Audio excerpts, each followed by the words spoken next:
The Swiss theologian Karl Barth is widely considered to be the most influential Christian thinker in the 20th century. In his office, he had a reproduction of this piece, and he talked about it often in his writings. This is the Crucifixion by an artist who is traditionally known as Matthias Grünewald. The Crucifixion is actually part of a larger altarpiece, the Isenheim altarpiece.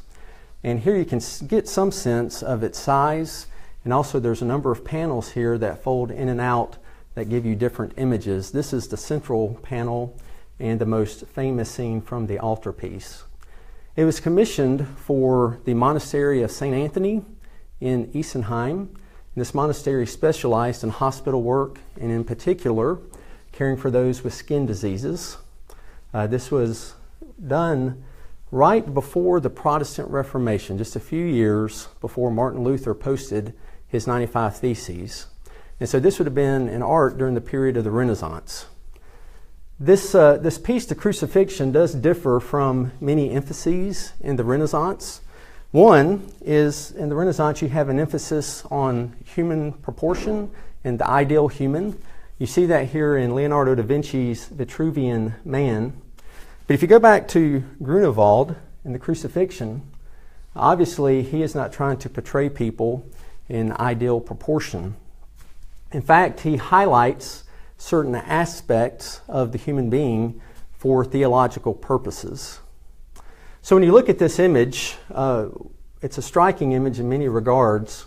But one thing you see is how the central figure of Jesus, he is distorted, and it emphasizes his pain on the cross, his suffering for us.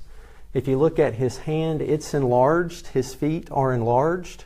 And again, we see here an emphasis on the suffering Christ who dies for us. An interesting feature here is Jesus here is pictured with a skin disease. And so for those at the monastery at St. Anthony who suffered with skin diseases, as they looked at this image, they would see an image of the Son of God who's become human and who suffers the way they suffer, who knows their sufferings, who's taken on their infirmities, and who has defeated them in the cross. So obviously the central image is striking.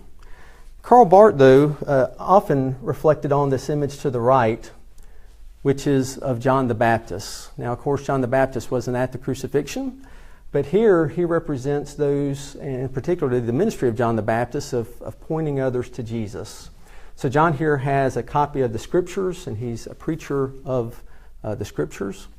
But here, John has this elongated finger in this large hand, and he's pointing people to Jesus. In Latin here you have John 3:30, he must increase, I must decrease. And so for Karl Barth, this image was particularly important for his own ministry. He argued that Christian ministry in his work was about preaching the Word of God in the Scriptures, but also pointing people to the incarnate Word of God, Jesus Christ. John isn't the Messiah. Karl Barth isn't the Messiah. We're not the Messiah. Jesus is the Messiah, and our work is simply to point others to Him.